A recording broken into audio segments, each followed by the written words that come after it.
Okay, let's first see how it works. This is me about 10 years ago, just a normal flight with a mouth release used.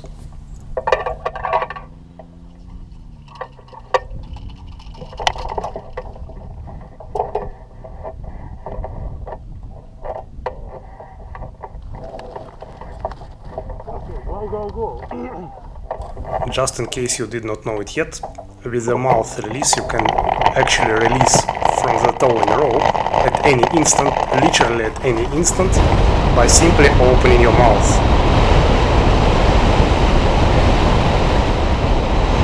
Time to release.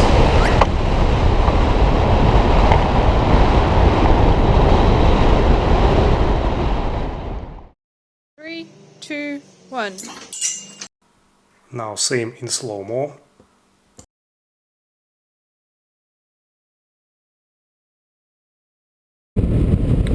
Now this flight is a little bit more interesting. I've got a lookout there, and the air is pretty turbulent. You see that I need to use quite a lot of efforts to stay behind the tug. Huh? Huh? Huh? Huh? Huh? Huh? Huh? Whee! Let's look at this moment again. This is the actual moment when I released from the tug. How do I know now? Because at the video I'm starting to look away from the tug. And as you see, it did not stress me up at all. I just released.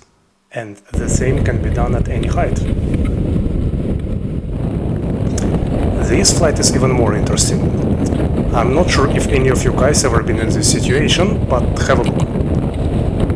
So a little bit of turbulence, and now, oh, what is that? What is that? Oh, done. I flew away. Of course, I'm not saying that it was safe or smart to get into this. It was a pretty close call. However, close calls happen. So, looking at the picture, let's try to imagine how a barrel release would work in the similar situation. I would say it would not work well. However, with my release, I detached from the rope in split of a second and flew away, without even thinking about it. Let's also have a look at the barrel release and its typical flaws.